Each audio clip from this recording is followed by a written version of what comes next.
I once thought that 71 would be a peaceful age, mornings with a cup of coffee, afternoons watering the roses, evenings reading a few pages before going to bed early. But life is never as tranquil as we hope. Even within one's own family, there are hidden storms, sometimes fiercer than any tempest out there. On the day my son got married, I thought it would be the happiest moment in a mother's life. I had saved every bit of my pension, quietly preparing a generous wedding gift, hoping that day would be perfect. Yet, at the very moment when I thought I was being cherished most, I discovered a harsh truth. I had been turned into a free babysitting service for hundreds of guests. No one asked my opinion. No one cared whether I wanted to or not. They simply assumed that because I was the mother, I had to shoulder the burden. In that moment, I realized something bitter.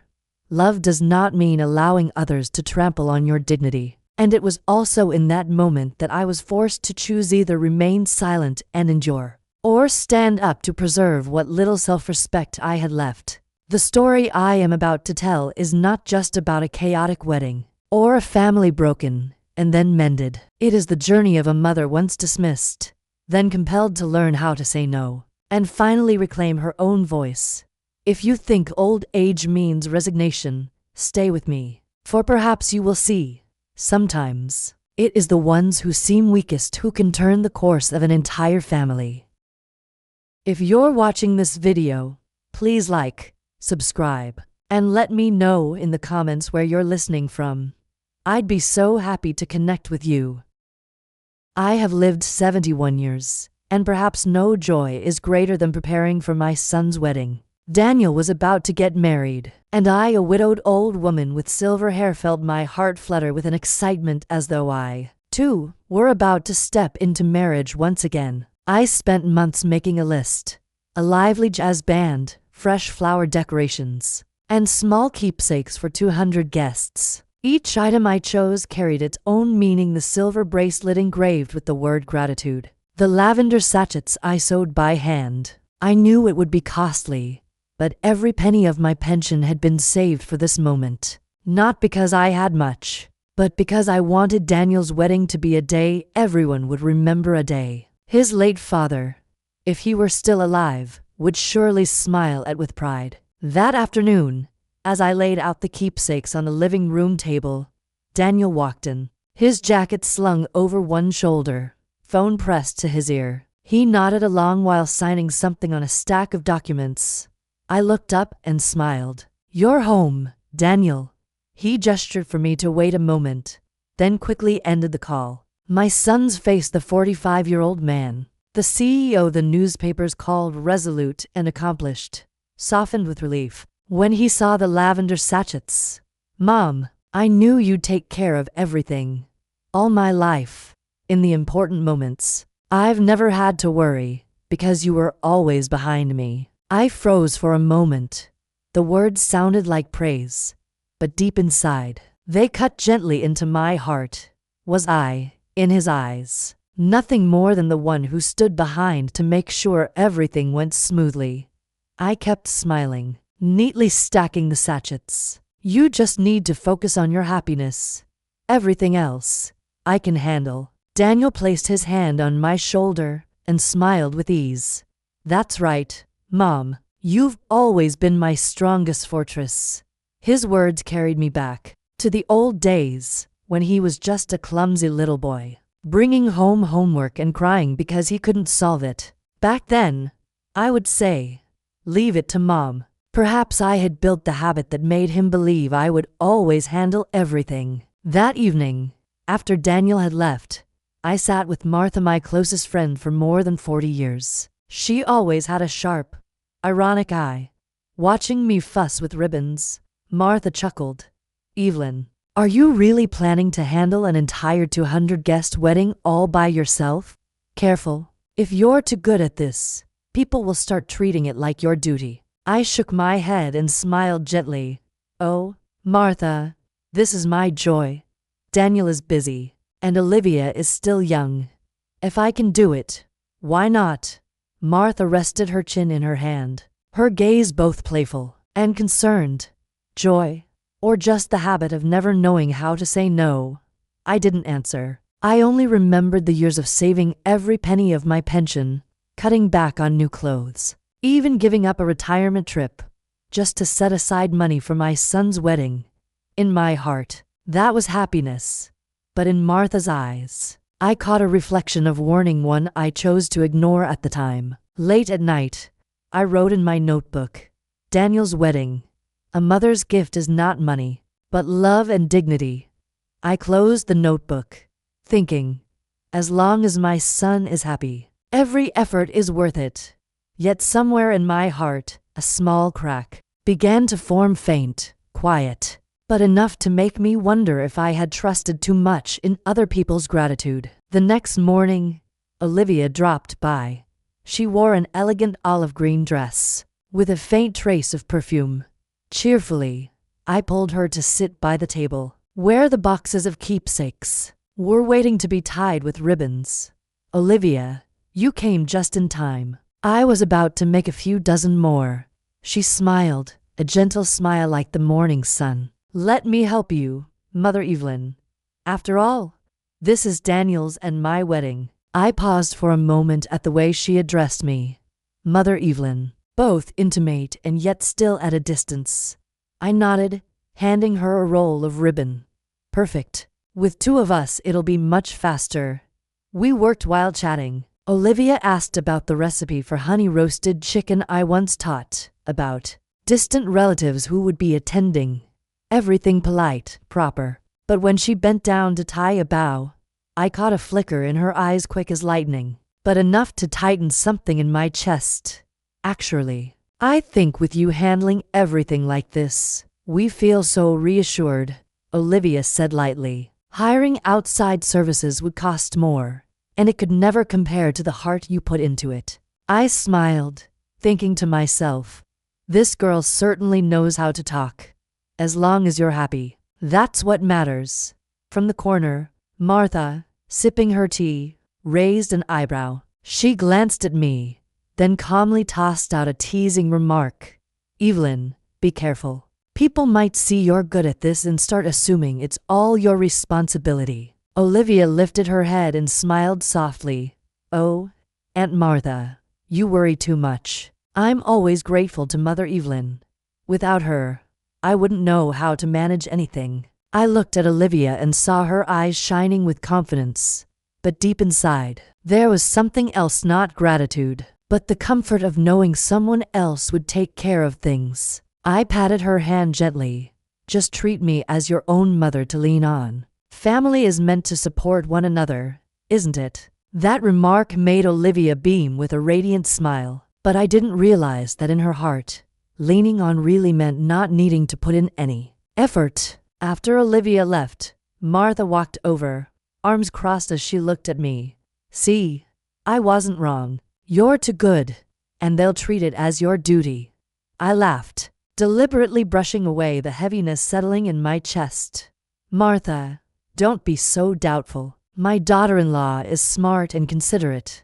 She's just young, that's all." Martha sipped her tea without another word, but her eyes seemed to pierce through to the worries I hadn't yet admitted to myself. That night, I sat alone at the dining table, staring at the hundreds of lavender sachets neatly arranged. Their soothing scent brought back memories of my youth. I whispered, "I'm doing this for my son, for the family. Everything will be fine." I told myself so, yet somewhere, in the reflection of my eyes on the glass window, I caught a fleeting weariness, one I wasn't ready to face. I had always believed the walls of my home could keep secrets, but it turned out, if you stood in just the wrong spot, they became witnesses to harsh truths.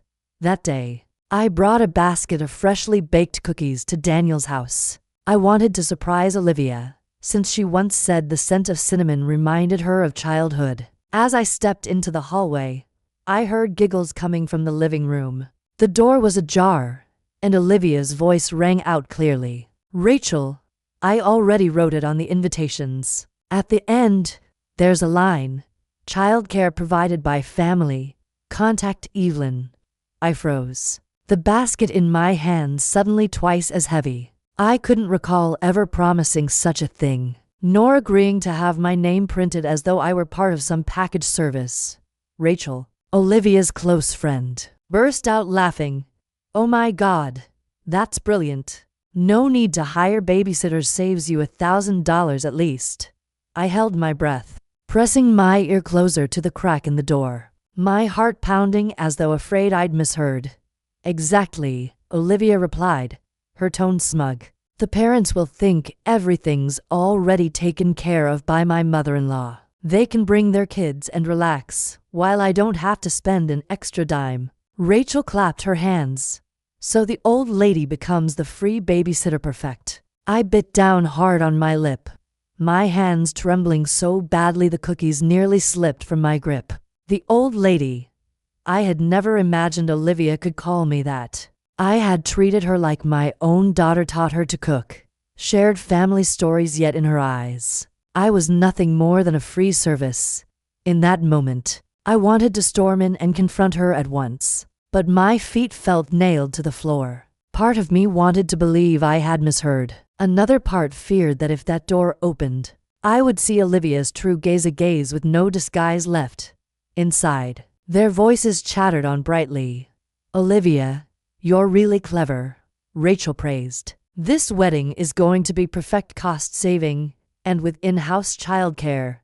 "Exactly. My dream wedding, and not a penny spent outside the plan," Olivia said, her voice brimming with self-satisfaction. I felt as though someone had just pulled the chair out from under me. I staggered, retreating quickly until my back pressed against the cold wall. The basket of cookies slipped from my hands with a soft clatter, but inside the room, their laughter drowned out the sound. I crouched down, gathering the cookies one by one, my hands trembling so badly many of them crumbled. The sweet scent of cinnamon suddenly lodged in my throat, choking me. I forced myself to take a deep breath and quietly made my way toward the kitchen, desperate to steady myself. But as I passed the hallway, I ran into Daniel. He stood by the window, phone wedged between ear and shoulder, hand scribbling quickly across a notebook. His voice rang out deep and assured. "Yes, I agree to the terms. Send the contract this weekend, and we'll finalize it." In that moment, I saw two sides of him so clearly. Daniel, the sharp businessman, respected by his partners, and Daniel, my son, who still innocently believed his mother would take care of everything at home. He had no idea that right inside this very house, his wife had just turned me into an unwilling babysitter. I stood there, watching him, pride and hurt warring inside me. 4 years I had carried him forward, raised him into the man he was. Yet now, he, this successful man, was unknowingly placing me in the role of an add-on service. Without even realizing it, I wanted to call out to him, but my throat tightened. How could I interrupt that confident voice of his, when the truth I had just overheard was slicing through my heart? Daniel hung up and turned toward me, his face breaking into a relieved smile, as though he had just secured a major deal. "Mom, you're here already? Oh, Olivia must be so happy. Everything's going well, right?" I forced a smile, hiding the broken basket of cookies behind my back. "Fine. Of course, fine." He didn't notice the redness in my eyes, nor the trembling of my hands. He simply slipped off his jacket, hung it over the chair, and said brightly, "Don't worry, Mom. This wedding, I'm sure it'll be perfect. With you there, nothing can go wrong." His words only made my heart sink lower. With me there, but what did there mean? Did it mean nothing more than a silent shadow, someone in the background, a babysitter so the guests could bring their children without worry? Disappointment spread through me like a chill, as though my heart were being squeezed tight, every vein clogged. In that moment, I no longer felt like the groom's mother. I felt like a service, reduced to a single line at the bottom of a wedding invitation, an accessory, nothing more. I managed a strained smile, but inside, the crack had deepened. A sorrow I didn't yet know how or when would burst forth. I only knew it was waiting for the day I could no longer hold it back. That night, I sat in the kitchen, the yellow light spilling across the wooden table. The house, usually so warm, felt suddenly still, as if it were listening to the pounding of my heart. In front of me lay the old recipe notebook, its spine worn from years of use. I flipped through its pages until I stopped at the recipe for chicken pot pie, the one I had carefully written out for Olivia. I remembered that autumn afternoon last year, Olivia standing in the kitchen with me, her hands dusted with flour. She laughed when a smudge landed on her nose, and I handed her a cloth, teasing, "You have to knead the dough with your whole heart. That's the only way the crust turns tender." Olivia tilted her head, her voice bubbling with enthusiasm. "I want to learn all of your recipes, so Daniel will never feel anything is missing." Hearing that, my eyes had welled up. For a widowed mother like me, having a daughter-in-law eager to learn family dishes, it felt like gaining another daughter. I believed in that affection, believed that between us there was more than duty, that there was true closeness. And yet today, with just a few minutes of overheard words, that image shattered like a mirror falling to stone. Everything I had given, recipes, memories, trust, turned out to be nothing but tools for cold calculation. I sat in silence, staring at my phone. On the screen, the guests' group chat buzzed with dozens of congratulatory messages. I began to type. "Please note, I, Evelyn Carter, have not taken on the responsibility of childcare during the wedding. Any information to the contrary is not accurate." My fingers trembled. I looked at the words on the screen, then at my profile picture, an old woman smiling gently beside her rose bush. Should I press send? I pictured the guests' confusion, Olivia's embarrassment, Daniel's bewilderment. Part of me longed to send it right away, to bring the truth to light, to free my heart from this weight. But another part pulled me back. If I sent it, would I become the one who ruined my own son's wedding? I put the phone down, then picked it up again. The unsent message still glowed, waiting for my decision. I bit my lip, listening to the clock on the wall tick-tock, as if reminding me, choose. At last, I sighed and pressed delete. The screen went blank again, silent and empty, as if nothing had ever been written. Tears slipped down before I realized it. I was never the kind to cry easily, but that day the hurt choked me. It felt as though my very trust had just been betrayed. I, the gentle mother who always endured, was fighting every second not to turn into another version of Evelyn. Fierce, decisive, ready to drop a truth bomb right into the wedding. I laid my head on the table and asked myself, had I been wrong from the beginning, believing that every kindness would be repaid with gratitude? I left the kitchen and walked slowly into the living room. On the large wall, framed family photos hung neatly. Daniel's college graduation, the first camping trip with Olivia, a Christmas portrait of us all gathered around the tree. Once, looking at them filled me with warmth. Now they felt like distorted mirrors, reflecting a bitterness I didn't want to admit. My eyes rested on an older photo, Richard, my late husband, standing beside me, his arm draped over Daniel's shoulder when he was only 10, pride shining on his face. My fingers trembled as I touched the glass. "Richard," I whispered, "if you were still here, you would never let this happen. You never left me to struggle alone like this."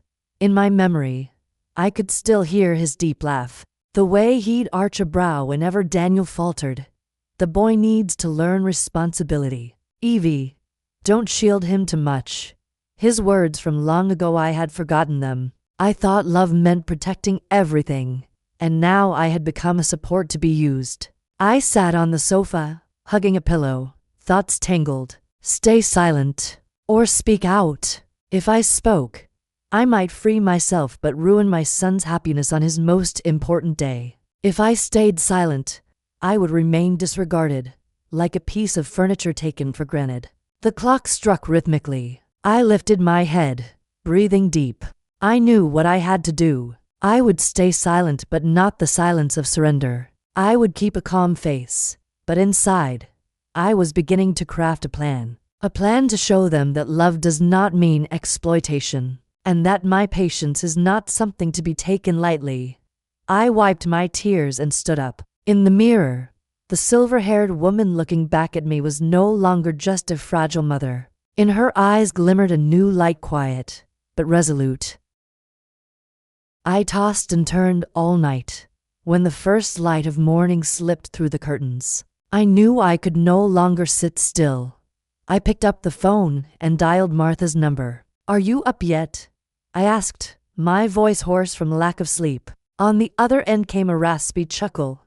"Evelyn, it's only 6:30 in the morning. But from your tone, I'd say something big has happened. Out with it." I told her everything, from overhearing Olivia and Rachel's conversation to the moment Daniel innocently believed his mother would take care of everything. Martha was silent for a while, then let out a long sigh. "I knew it. I warned you, didn't I?" "Yes," I admitted, my voice catching, "but hearing it with my own ears still hurts. Martha, I thought I had gained another daughter. Turns out, in her eyes, I'm just a free babysitter." Martha inhaled sharply through the receiver, then spoke firmly. "Listen, Evie. You can't retaliate by wrecking the wedding, but you must teach them a lesson. One they'll remember for the rest of their lives." I bit my lip. "But how? I don't want Daniel to be hurt. He has no idea." "This lesson isn't about Daniel. It's about Olivia learning boundaries, and about Daniel waking up to the fact that his mother has dignity," Martha said, her voice unwavering. "You've done far too much. It's time to pull back." Her words rang like a wake-up bell. I sat upright, opening the wedding notebook. Inside was a long list: band, flower contracts, guest favors, decoration services. I looked at each item, remembering the pension money I had poured into it. Then I drew a deep breath. "I'll cancel everything, Martha." "What?" "The flowers, the band, the keepsakes. I'll only keep the bare venue." There was a sharp clapping sound through the phone. "Bravo, but are you sure?" I nodded, as if she could see me. "I'll accept losing the $600 in deposits. Money can be earned back. But if I keep letting them belittle me, I'll lose something far greater: my self-respect." On the other end, Martha laughed heartily. "That's the Evelyn I know. Gentle, yes, but when you decide, your steel is second to none." I hung up and began calling each vendor, one by one. My voice was calm, almost unnervingly so. "I'm sorry. I'd like to cancel the contract." "Yes, I understand the cancellation fee is $600. "That's fine." When I hung up, I felt a wave of relief, not because I was freed from the burden of planning, but because I had taken the first step, no longer letting others decide my worth. I carefully noted down the lost deposits, the figure $600 standing out on the page. For someone living on a pension, it was a hefty sum. But I told myself, my voice echoing clearly in the quiet kitchen, "Money can be earned back, dignity cannot." Saying it aloud, I felt my chest lighten, as if I had paid off a long-standing debt. Next, I called the venue manager. The man on the line listened, then replied in a detached tone, "Yes, we'll make a note of it. But are you sure? I saw on the invitations it says childcare provided by Evelyn." My grip on the phone tightened. "I never agreed to that. And let me be clear, I am not responsible for childcare at the wedding." There was a brief silence, then he mumbled dismissively. I could hear it in his tone that whether I agreed or not hardly mattered. I didn't stop there. I dialed Mr. Moore, Olivia's father. He answered quickly, his voice calm. "Hello, Evelyn. What's the matter?" I took a deep breath. "I'm calling to make it clear. I am not responsible for childcare during the wedding. I love the children, but that is not my role." On the other end came a pause. Then he replied slowly, "I understand, but Olivia told me you were more than willing to help. I'll discuss it with her." I thanked him, though inside I knew even he thought it was reasonable. I hung up, my heart chilled, but no longer trembling. I had chosen my path. That afternoon, I invited Martha over and placed my laptop on the kitchen table. She raised an eyebrow when she saw me open a travel booking site. "What are you up to?" I clicked on the date of Daniel's wedding, then turned the screen toward her. "The beach, to tickets, a wedding gift, for myself."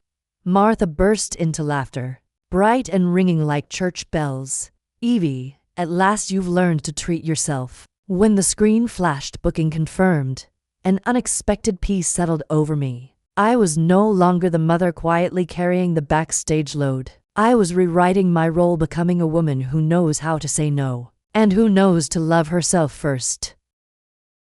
That morning, I looked at myself in the mirror. The floral dress one had chosen was not expensive, but its soft shade of purple gave me a touch of femininity, a quiet pride of my own. Martha had carefully pinned my silver hair into a neat bun, fastening it with a small bird-shaped clip Richard once gave me for our 10th anniversary. I took a deep breath and whispered, "Today, Evie, walk as a free woman." Martha called from outside the room, her voice teasing, "Are you done yet? The car won't wait. You look like you're off on a first date." I laughed, grabbed my bag, and stepped out. When the car door closed, my heart felt both heavy and light. Heavy because today was my son's wedding, and I should have been there, at the center of the family's joy. But light, because I knew I had escaped the invisible trap they had set for me. The car rolled forward, leaving behind the familiar street. I gazed out the window and murmured, "My son, today your mother is no longer sitting backstage." Meanwhile, at the wedding hall, I could picture the scene without even being present.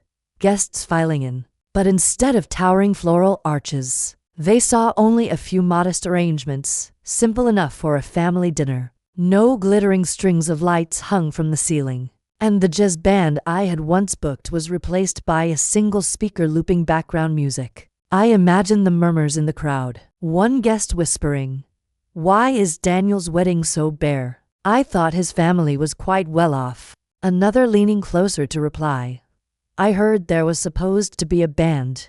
And then, when they realized there was no table of keepsakes, the surprise grew sharper. The lavender sachets I had stitched so carefully were gone. The table lay empty, draped only in plain white cloths, in the center of the hall. Olivia stood in her dazzling gown, a forced smile fixed on her lips. I could almost see the way she tried to keep her composure, greeting each guest with practiced sweetness. But her eyes darted about restlessly, as though searching for a familiar figure.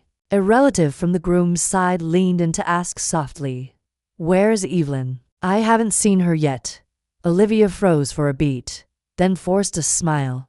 "Oh, Mother Evelyn is probably preparing backstage. She'll appear any moment." But deep inside, I believe every word felt like a tiny blade slicing into her fragile composure. Because at that very moment, Olivia knew. The person she had leaned on was gone in the car. Martha glanced at me, smirking. "What do you think Olivia is doing right now?" I let out a quiet sigh, eyes fixed on the endless stretch of road ahead, probably looking for me. "But this time, Martha, I want her to learn how to manage without me." Martha nodded, a flicker of pride in her eyes. "Good, Evelyn. No one has the right to turn you into a shadow in your own family." I leaned back in the seat and closed my eyes. Today, instead of hearing children's cries or guests calling my name, I heard the imagined sound of ocean waves, a prelude to my new journey. Back at the wedding hall, Daniel entered in a finely tailored suit, a confident smile plastered on his face. To the outside world, he looked like a sharp CEO, a 45-year-old man running a multi-million-dollar company. But at his very own wedding, that confidence was crumbling piece by piece. His eyes darted around, catching guests whispering about the sparse flowers, the missing music, the empty favor table. Olivia approached, clutching his hand, whispering through her strained smile, "I don't see Mother Evelyn anywhere. Have you called her yet?" Daniel frowned, But before he could answer, another sound cut through. A child's shrill laughter, followed by a burst of crying. A little boy dashed past, clutching a cup, and stumbled into a bridesmaid's gown, spilling water all over. Another girl climbed onto a chair, banging a plastic spoon like a drum in mere minutes. The elegant hall had turned into a chaotic daycare. Daniel's brow furrowed as he tried to recover his composure. Sorry, everyone. Just a few minutes. I'm sure my mother will be here soon. But before his words settled, one parent stepped forward, face bristling with irritation. Excuse me, but the invitation clearly said, childcare provided by Evelyn. We brought our kids here because we trusted that. So where is she? Another parent joined in, their voice sharp with anger. My child has a nut allergy. I only felt safe bringing him because I thought there'd be adult supervision. What now? Daniel was struck speechless. For the first time in front of his guests, he was no longer the accomplished CEO, but just a man bewildered, turning to his bride with panic in his eyes. Olivia clutched his hand tightly, but her palm was ice cold. I thought your mother had it handled, she stammered, her voice so faint only he could hear. Daniel swallowed hard, sweat beading on his forehead. His gaze swept the room, desperate to spot my familiar figure in some corner. But all he saw were rows of parents growing restless, children shrieking and running wild, their chaos drowning out even the background music. A guest shook his head, whispering just loudly enough for others nearby to catch. A wedding turning out like this. Unbelievable. Daniel drew a deep breath, but this time it came out shaky, unsteady, in stark contrast to the decisive image he carried in the boardroom. He was now only a son unraveling, lost without the unseen hand of his mother to steady him. The phone rang just as Martha and I were sitting in a small cafe by the beach. Waves crashed steadily, the salty wind tugged at my hair, and the cappuccino before me was still steaming. I glanced at the screen. Daniel's name lit up. I hesitated for a moment, then answered. Mom. Daniel's voice came through, trembling, stripped of its usual composure. I need you. I leaned back in my chair, taking an unhurried sip of coffee. The bittersweet taste spread across my tongue, a stark contrast to the chaos I imagined at the wedding hall. I'm at the seaside, son. The waves are beautiful today. There was a pause on the other end. Then Daniel burst out.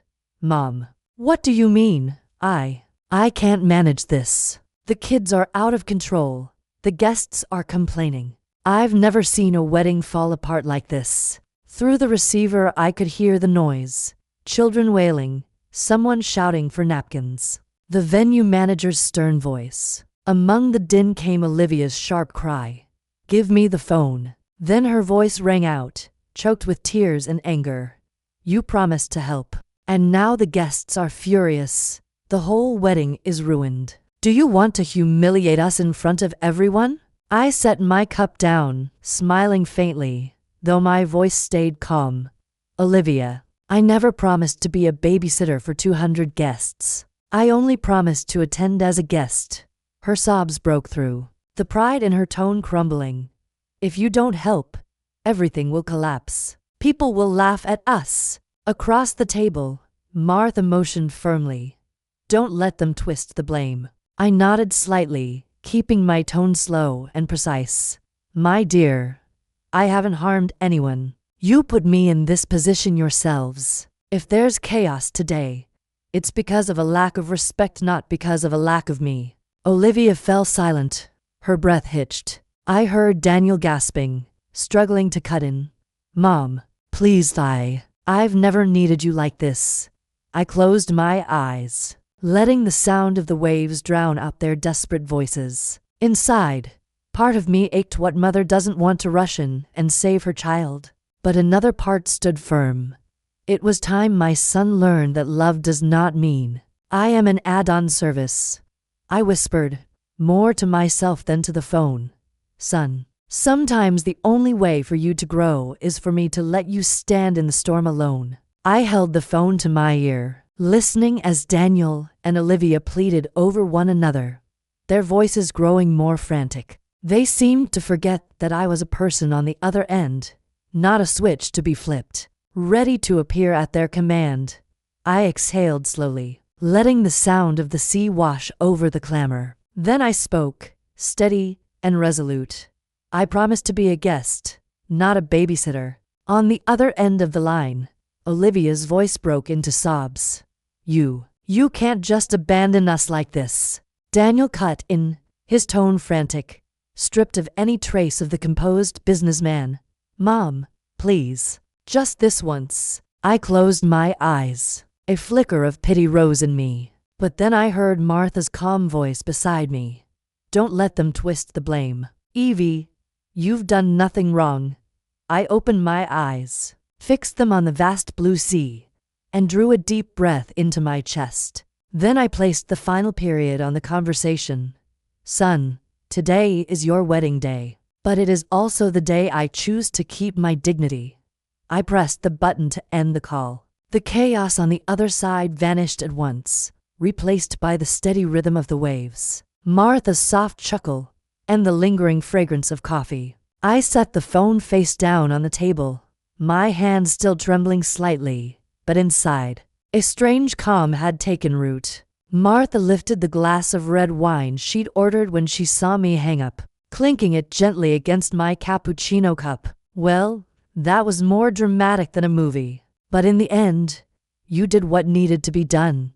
I smiled and raised my cup. Outside, the rolling waves roared their affirmation. I had chosen rightly. While I sat leisurely sipping coffee by the sea, the wedding hall had descended into a nightmare. The three-tier wedding cake, Olivia's pride and joy, stood proudly in the center of the hall. But with no one supervising, children darted about like little whirlwinds. A boy, hands sticky with frosting, ran too close to the table and tripped over a chair leg. With a loud crash, the table shook violently. The cake tilted, then toppled to the floor. White cream splattered everywhere, streaking across Olivia's wedding gown in a long, smeared stain. "Oh my God!" Olivia screamed, her face twisted in horror. Guests gasped and scrambled, a few trying to contain the chaos. But the children squealed with laughter as if they were at a playground. One bridesmaid rushed to help, only to step on a plastic toy. A sharp crack rang out, followed by her shriek of pain as she collapsed, clutching her ankle. Her gown tangled beneath her as she cried out. I twisted my ankle. The atmosphere, already frantic, grew even more tense. The photographer, face flushed with frustration, shook his head furiously. He snapped a few hurried shots, then barked, "I can't photograph the family with kids constantly shoving into the frame. Who's responsible here?" Daniel stood frozen, sweat trickling down his temple. Olivia's face was ashen, her only response to desperately dab at the frosting staining her dress. Amid the chaos, one family tried to soothe their wailing toddler. The smell of spilled milk mixed with cake sugar in the air. The mother scowled and spoke loudly. "We're leaving. No one here can control the children." Moments later, two more families hastily gathered their things, scooping up their kids and rushing out. The heavy hall doors slammed shut 3 times in succession, each one leaving behind a heavier silence and a room full of resentful stares. Whispers spread like wildfire. "And they call this a wedding? I thought there was supposed to be childcare." Every whisper cut into Daniel and Olivia's pride like a knife. They stood in the center of the reception hall, her in a stained wedding gown, him in a wrinkled suit surrounded by weary, disappointed faces in the eyes of their guests. The grand celebration had collapsed into a humiliating fiasco. Amid the chaos, the venue manager, a stern man in a black suit, strode quickly toward Daniel. He held out a stack of papers, his tone sharp and unyielding. "Mr. Carter, we are required to charge an additional fee for the failure to control the children. Property has been damaged, the cake destroyed, and a guest injured. All of this falls under the contract. The hosts are responsible." Daniel froze, gripping the paper with trembling hands. In the boardroom, he signed multi-million-dollar contracts without hesitation. Yet here, faced with a bill of a few $1,000s, he felt as helpless as a schoolboy staring at his first failing grade. "Why, let me look at this," he stammered, glancing nervously at Olivia. Olivia, who once radiated confident poise, now sat pale and stricken, her makeup unable to mask the panic. Her dress was smeared, and her friends looked on with a mix of pity and barely concealed amusement. One of them muttered under her breath, "Who would have thought their dream wedding would end like this?" Hearing those whispers, Olivia bit her lip until it bled, tears spilling freely. She wanted to scream, to blame someone, anyone, but the stares around her only made her feel exposed. Humiliated, Daniel looked at his wife, then around the hall. Tables in disarray, children shrieking, guests walking out. The world spun out of his control. And then the truth struck him like a hammer blow. Without Mother, I can't manage a thing. He remembered every time a deal went awry, and she was there to encourage him. Every family gathering, where she quietly took care of the details. He had lived in that safety net for so long that he never noticed it until now. When her absence revealed his weakness before hundreds of eyes, Daniel drew in a breath, but his chest felt like stone. He scrawled his signature on the penalty form with a shaky hand, the letters crooked, stripped of all confidence.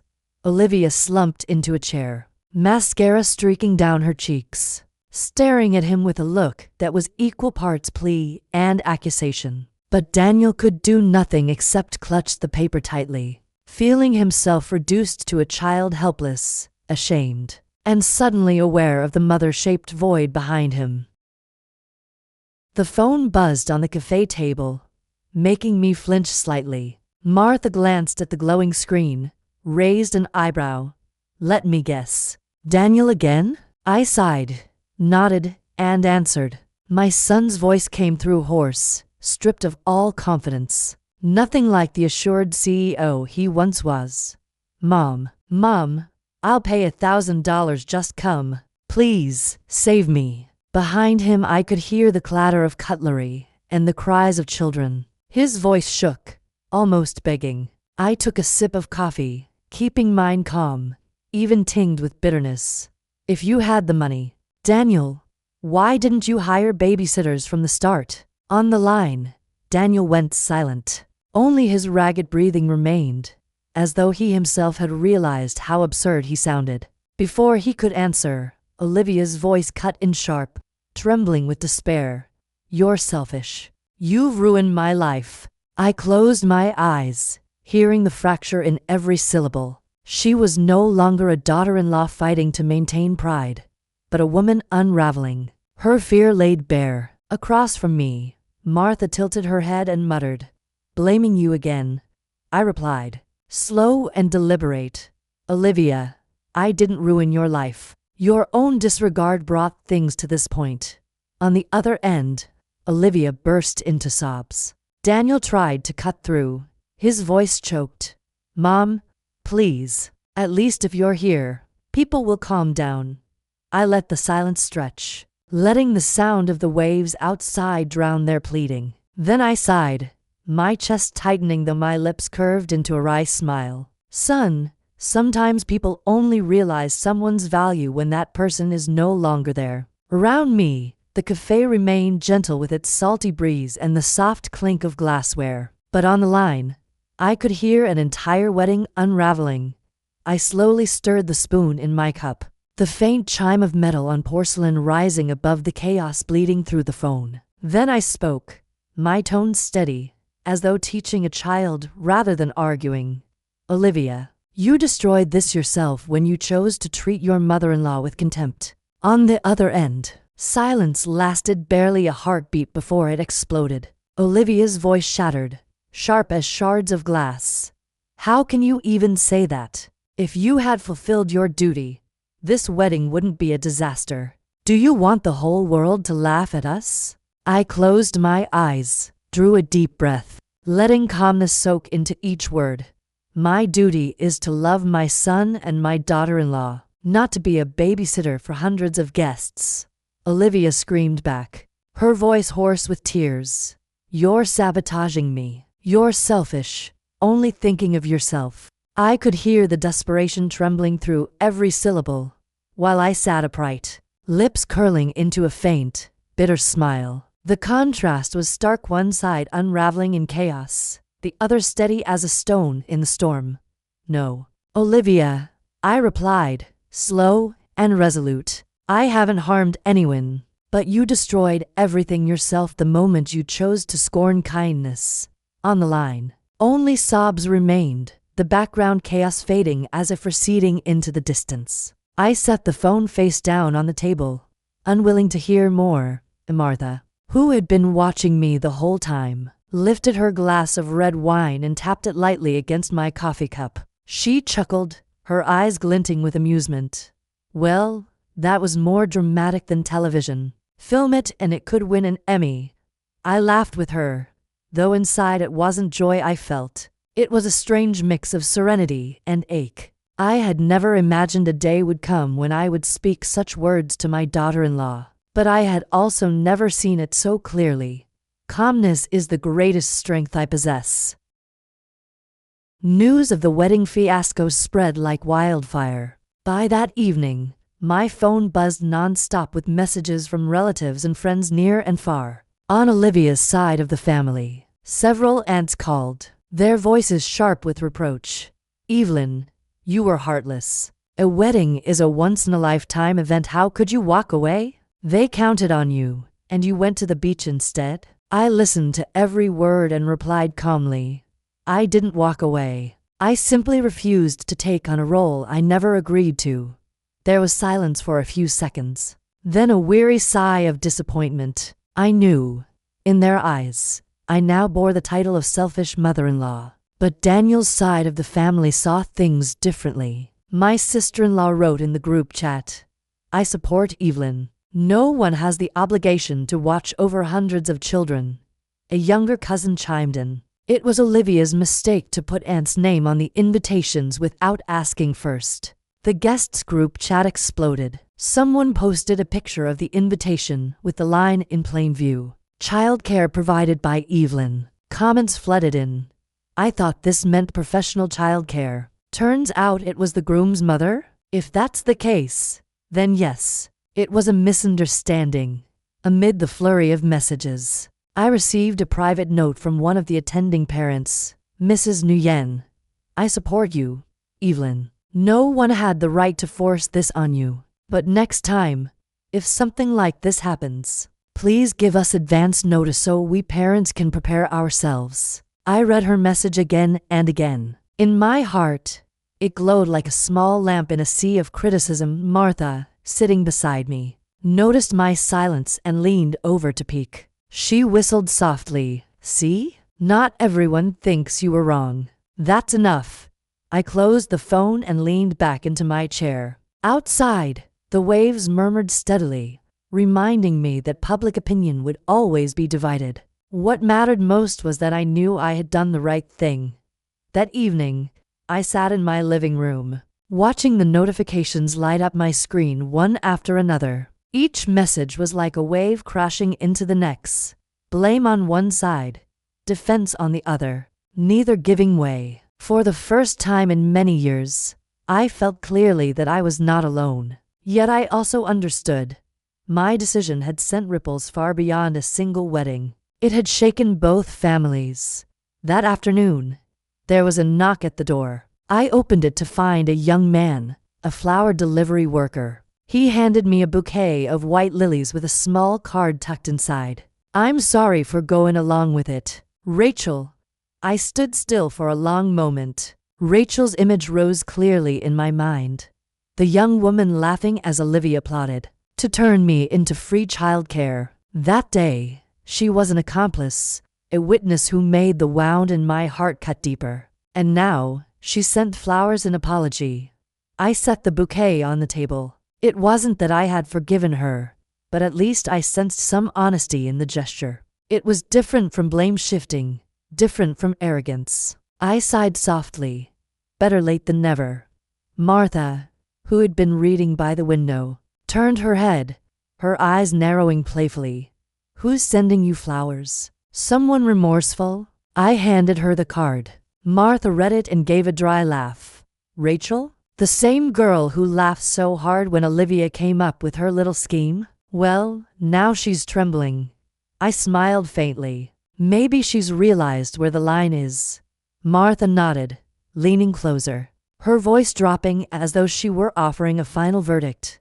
See, Evelyn, this was a lesson that shook both families. Not just Olivia, not just Daniel.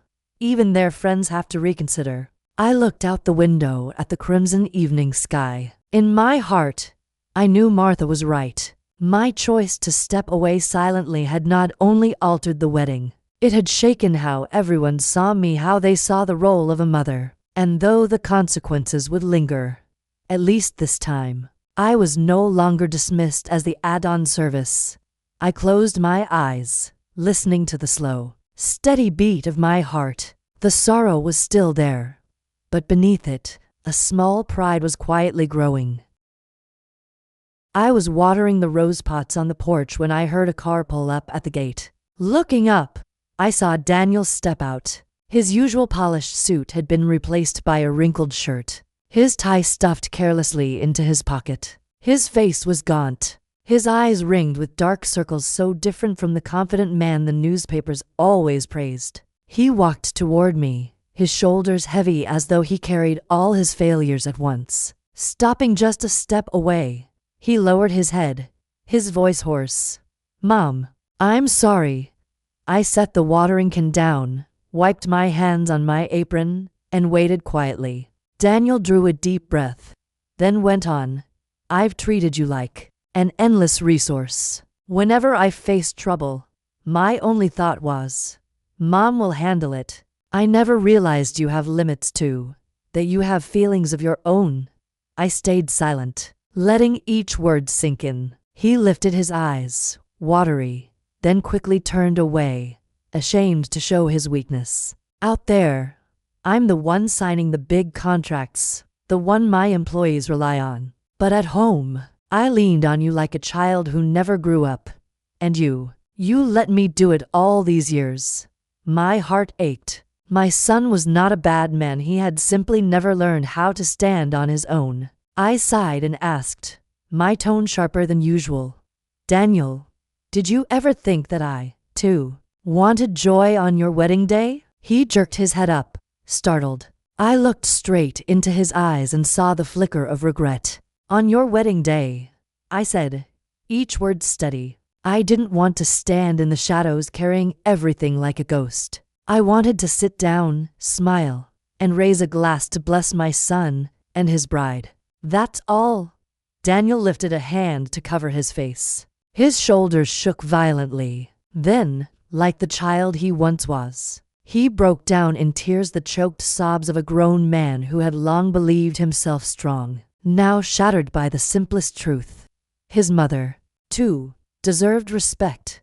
I stood still, resisting the instinct to gather him in my arms. I wanted him to feel the full weight of my hurt before comfort found him. Daniel collapsed onto the steps, his face buried in his hands. His sobs came in heavy bursts, not unlike the 10-year-old boy who once ruined his model ship and ran crying to his father. I watched quietly, my heart torn between sorrow and bitterness. I keep thinking about Dad," Daniel choked out, his reddened eyes lifting to meet mine. "If he were alive, he'd be so disappointed in me." I stepped closer, the late afternoon sun laying a soft glow across my shoulders. My voice was firm, not to comfort, but to etch itself into his memory. "Richard would not be disappointed if you recognized your mistakes and changed. But I cannot forgive you yet, Daniel." He froze, as if struck awake. I held his gaze and continued. "An apology is only the beginning. You must prove with your actions that you respect me, that you no longer see me as an endless resource." Daniel lowered his head, his hands clenched so tightly his knuckles turned white. His voice trembled as he whispered, I promise I will."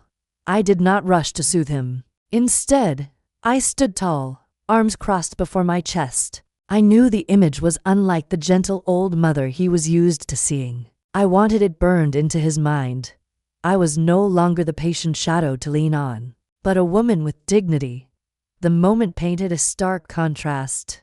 I, a 71-year-old mother, silver-haired yet clear-eyed, standing steady in the evening wind, and Daniel, a grown man, once a successful CEO, now in tears like a child. I knew this conversation marked a turning point. If Daniel truly wished to make amends, it would have to begin with the tears he shed today. The next afternoon, I heard a knock at the door. When I opened it, Olivia stood there. She was not the proud woman in expensive dresses, nor the bridesmaid radiant by wedding makeup.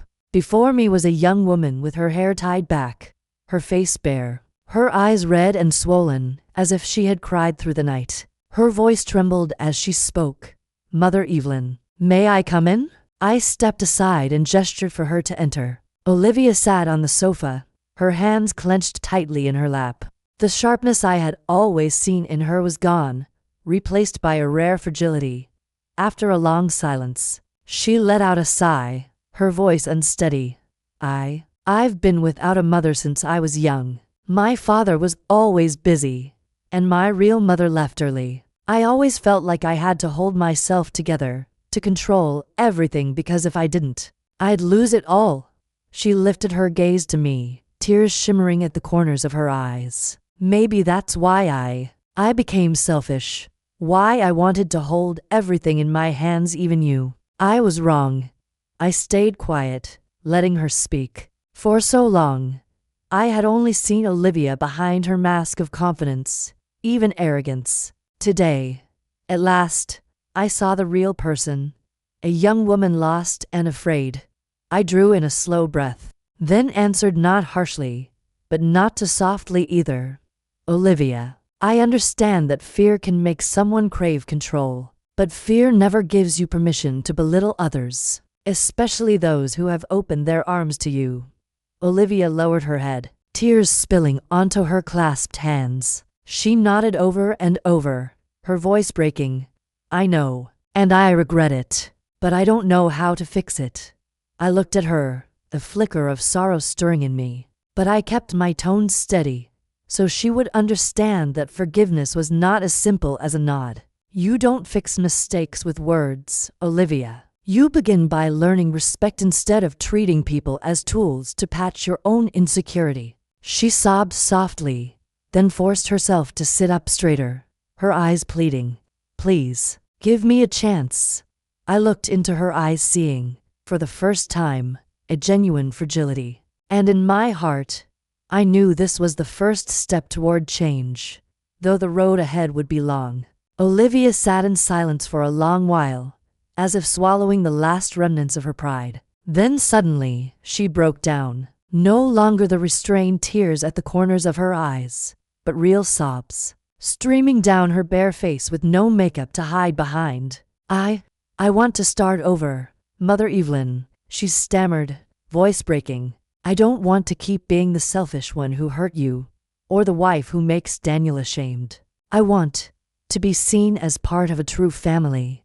I gazed at her quietly. For a moment, the image of the proud bride in her white gown and the young woman now sobbing before me overlapped. The contrast was stark. Once a head held high, cold and sharp, now only a vulnerable soul, aching for forgiveness. I drew in a deep breath. The mother in me longed to reach out and embrace her, but reason kept me steady. I sat upright, my tone firm, every word deliberate. "Olivia, I will give you one chance. But remember this, only once." She jerked her head up, her tearful eyes glimmering with hope. Yet when they met mine, not the gentle gaze she once knew, but the stern look of a woman who had endured enough pain. Her head dropped again. She nodded softly. "Yes, only once." "I understand," I continued, my voice steady as stone. "From now on, if you ever show disregard or exploitation again, I will not remain silent. I can forgive foolishness, but I will never tolerate contempt." Olivia trembled, then whispered, "I know, and I will try to make sure you'll never have to say that again." I leaned back in my chair, my eyes never leaving her, In that moment, the softness people often associated with me gave way to a clear boundary. I was no longer the gentle mother to lean on at will. I was the keeper of this family's fire, and fire requires discipline, or it dies out. As for Olivia, she sat with her hands clasped tight, her face wet with tears, but lit with determination. From pride to fragility, from fragility to a hunger for change, I knew this was the true beginning of her journey. In the days that followed, the atmosphere in my family began to shift. Small changes, subtle but unmistakable. Daniel, my son, who had grown so used to leaning on me, now paused before each request, looking at me and asking, "Mom, would you like to help?" The first time I heard those words, I was so stunned I didn't know how to reply. For years, he had simply handed things over to me as though it were natural. Now, he was learning to ask, learning to let me choose. I smiled and nodded. "If I want to, I will, Daniel. If not, you'll have to manage yourself." Daniel smiled too, but I saw gratitude in his eyes. He understood. This wasn't just an answer. It was a lesson he needed to carve into his heart. One weekend evening, Olivia hosted a small gathering with close friends. I expected to sit quietly in the corner as I always had, letting the younger ones take the spotlight. But unexpectedly, right in the middle of the dinner, Olivia rose to her feet, lifted her glass, and spoke clearly. "I want to thank Mother Evelyn. Without her, I would never have learned how to bake apple pie so well, nor would I have found the patience to get through these past difficult months." Everyone turned to me and broke into applause. I froze, embarrassed, unaccustomed to such attention. Yet inside, warmth spread gently, softening the scars of the past. I saw that Olivia was truly trying, not merely speaking empty promises. For the first time in years, I sat at the main family table. Instead of being discreetly pushed to the side table with the older aunts, my seat was right beside Daniel and Olivia, at the very center. Sitting there, under the soft glow of golden light, with laughter filling the air, my heart felt strangely light. From 2 seats away, Martha leaned toward me, whispering, half teasing and half tender, "See? At last, they've realized who really keeps the fire alive in this home." I chuckled softly, offering no reply, but in my heart, joy stirred like a seed just sown. I knew these were only the first changes. Still, at least, they were steps in the right direction. After the party that night, Martha and I sat together on the porch. She handed me a cup of hot tea, her eyes glinting though her tone was firmer than usual. "Evie, remember this. Teaching a lesson is not the same as nursing a grudge. You've made them understand already, now don't carry the pain any longer."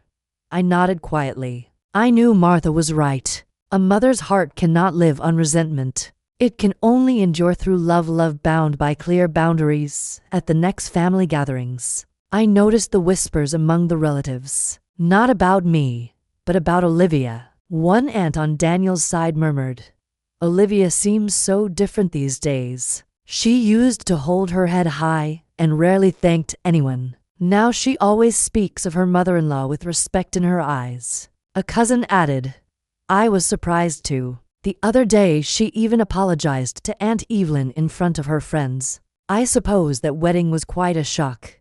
Hearing these words, I only smiled faintly. I didn't need to explain. Olivia was proving herself through her actions. I realized something interesting.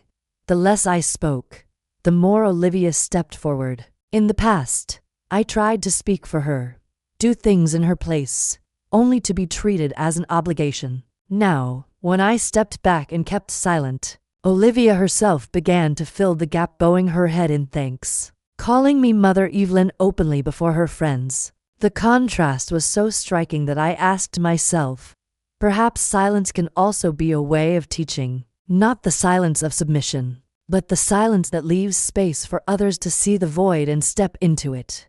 That evening, as I stood on the porch to see everyone off, a fresh sense of peace rose within me. I knew I hadn't fully forgiven yet, but at the very least, I could see the first tender shoots of change beginning to grow in this family. September brought the first cool breath of autumn. As I brewed tea, I remembered Olivia's birthday was approaching. In years past, Daniel would rush to my house, notebook in hand. "Mom, help me call the service. Order the cake. Do the decorations. You're used to this, so you handle it for me." And I, too soft-hearted, would do it all until I could no longer tell if it was my daughter-in-law's birthday or simply another project for me. But this year, everything was different. One afternoon, Daniel came by carrying a stack of service catalogs. He sat down, tapped his pen on the page, and spoke with a steadiness I hadn't heard before. "Mom, I've already booked the event service. They'll handle the cake, music, even decorations. I just wanted to ask you, what color suits Olivia best?" I looked up, surprised. For the first time in years, my son wasn't handing me the responsibility, he was simply asking for advice. I smiled, a lightness passing through me like a breeze. "Olivia looks best in pale gold. It brightens her face, and it carries warmth."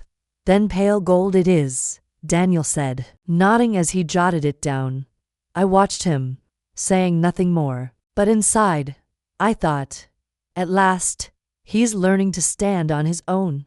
When Olivia's birthday arrived, I put on a cream-colored sweater and stepped into the banquet hall. The room glowed under warm lights, soft golden hues draping everything from the yellow chrysanthemums on the tables to the ribbons streaming along the walls. The atmosphere was gentle and tender, nothing like the chaos of the wedding. Guests laughed and chatted, and then Olivia appeared in a pale gold dress, radiant, yet simple. She moved to the center of the hall, lifted her glass, and spoke clearly. "I want to thank Mother Evelyn. Everything is so beautiful because of her. She suggested the color scheme, and she's the one who made this celebration feel so warm tonight." I stood among the crowd, suddenly caught in the spotlight. Applause swelled, and every gaze turned toward me. I met Olivia's eyes, not calculating, not wary, but filled with genuine gratitude in that moment. I smiled, not because of the praise, but because I knew those words of gratitude were not about saving face, they were a public acknowledgement that I deserved respect. Applause still echoed through the hall. I watched Olivia standing among her friends, her eyes red yet her lips curved in a smile. What she had just said wasn't small talk, I knew it, because her gaze didn't flinch or look away. She looked straight at me, as if to say, "You truly matter in my life." I sat down at the table, a sudden lightness filling my chest. The bitter memories of the wedding flickered briefly. Back then, Olivia hadn't given me a shred of credit, even reducing me to a babysitting service in front of the guests. Yet today, she willingly stood up and shared the spotlight with me. I didn't need much, just that alone was enough proof she was truly changing. At that moment, Daniel walked over, holding a silver envelope. He placed it in front of me, his voice deep but warm. "Mom, I have a gift for you." I opened it to find a voucher for a seaside retreat in Florida, the very place Richard and I had once dreamed of visiting again, but never managed to. "It's a 3-day vacation, Mom. Not to take care of anyone, not to shoulder responsibilities, just for you to enjoy because you deserve it." For a second, I was stunned. Then I looked up at my son. His eyes were nothing like before. No trace of "Mom will handle it," only respect. The gaze of a grown man facing the woman who had raised him.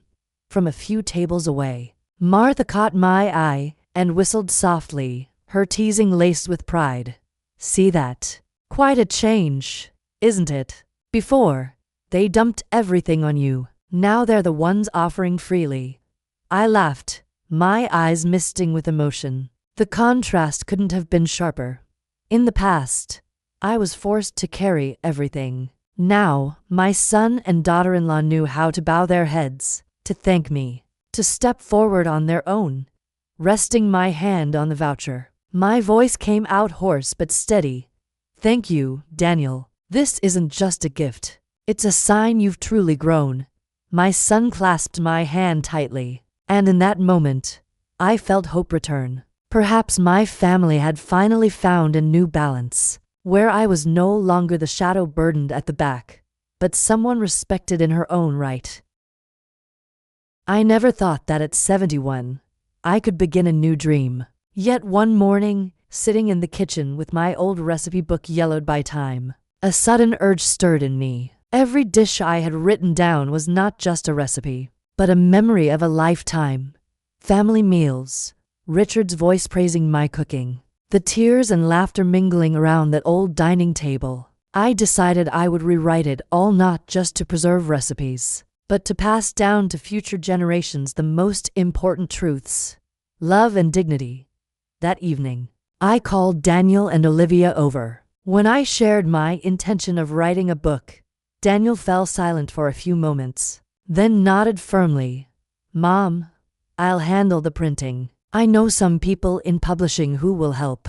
Olivia's eyes lit up as she added, "I can help with online promotion. I know how to build a website, run ads. All you need to do is focus on writing."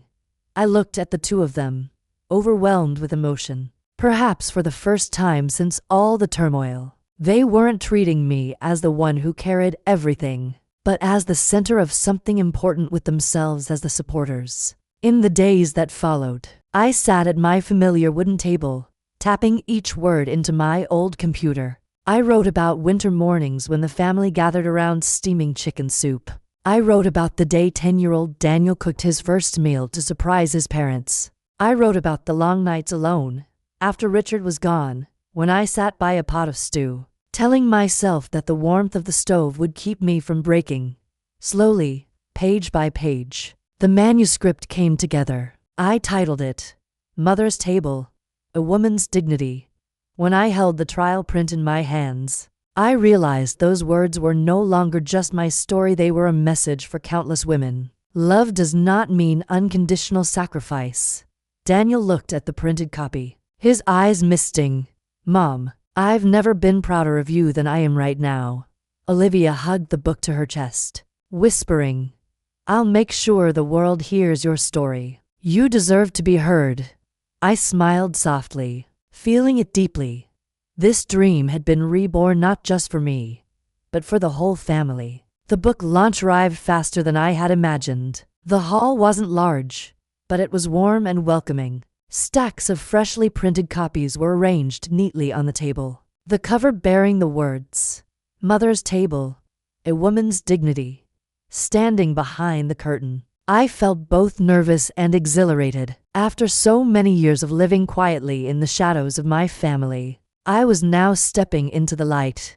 Daniel, dressed smartly in a suit, moved briskly about, handling the details not as a CEO, but as my devoted assistant. Olivia bustled around greeting guests, her smile natural, her eyes shining with pride as she introduced me. "This is my mother-in-law's book, Mrs. Evelyn Carter."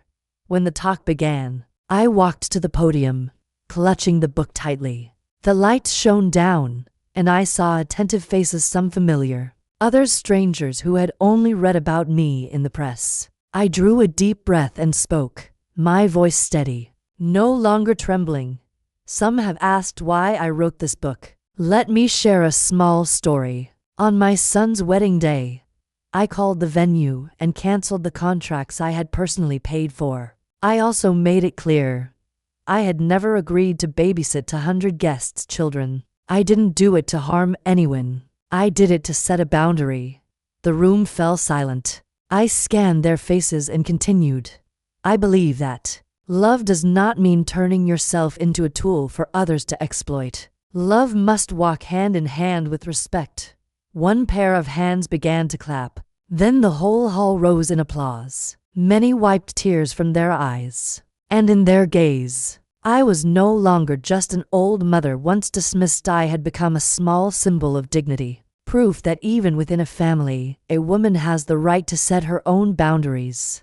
I smiled. The contrast was stark. From a silent victim enduring in the shadows, I had become a woman who stood tall, refusing to let her kindness be twisted into obligation. And in that moment, I knew this book was not just my story, it was a voice for millions of women out there. A year had passed since the release of my book. Time moved quickly, but in my heart, each moment still shone as vividly as if it were yesterday. The applause, the heartfelt words, the emotional eyes of countless women who had heard my story. That book had changed so much, not only for my family, but for me as well. That afternoon, Daniel and Olivia came to visit. I had just set the teapot down when I noticed something unusual. Both of their faces were glowing with joy. Olivia held Daniel's hand, her eyes sparkling. Daniel cleared his throat, his voice a little awkward but brimming with happiness. "Mom, Olivia and I have something to tell you." I looked at them, my heartbeat quickening. Olivia smiled gently and laid her hand on her belly. "Mother Evelyn, we're going to have a baby." For a few seconds, I was frozen. Then my hand flew to my mouth, trembling. A wave of warmth surged through me, as though the entire house had been lit with light. I burst into tears, not of sorrow, but of a happiness too vast for words. Daniel sat beside me, holding my hand, speaking softly yet with firm resolve. "Mom, we want you to know one thing. This time, you choose your role. No one will force you. No one will assume how you want to be a grandmother. That will be your decision." Olivia nodded, her voice sincere. "I am no longer the selfish girl I once was. I only hope you'll walk with us, but with joy, not with burden."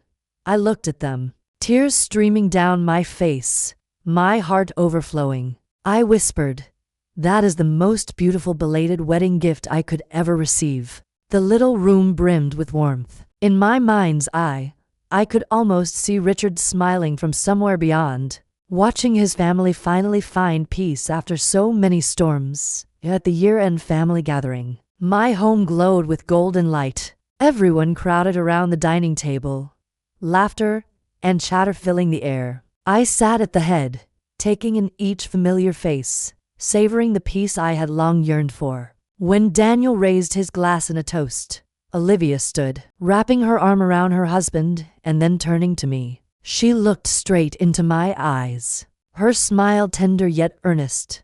"I want to say this in front of the whole family. Thank you, Mother Evelyn. Without you, we would never have come this far." The whole room fell silent for a few seconds, then erupted in warm applause. I was struck speechless. In front of everyone, Olivia no longer called me Mrs. with distance, but fully mother. The little book, A Mother's Table, A Woman's Dignity, was unexpectedly reprinted. Women's associations began sending me invitations to share my story. I stood on the stage at those gatherings, looking into faces lined with silver hair, their eyes bright as they listened. About silence, about pain, and about the moment I chose to stand up for my dignity.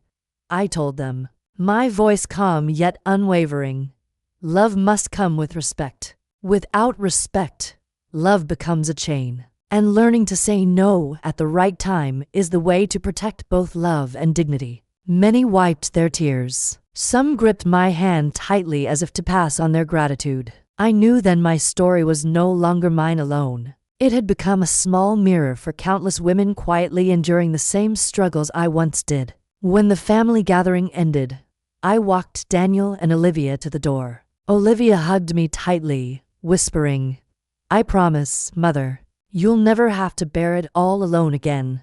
I nodded, eyes stinging yet lips curved in a smile. I had walked the full journey, from a mother disregarded in her own family, to a woman who reclaimed her dignity, and finally, to a pillar worthy of respect. That night, I lit a small candle beside Richard's photograph. Watching the flame flicker, I whispered, "Do you see it, Richard? At last, our family has learned that love never means blind sacrifice. Love means being together with respect." And I knew that was the most beautiful legacy I could leave behind. My dear friends, if this story has touched your heart, I invite you to leave a comment and share your thoughts or your own experiences. And don't forget to subscribe, so we can continue to listen, to tell, and to live through stories together, stories that may be yours, or perhaps someone you once knew.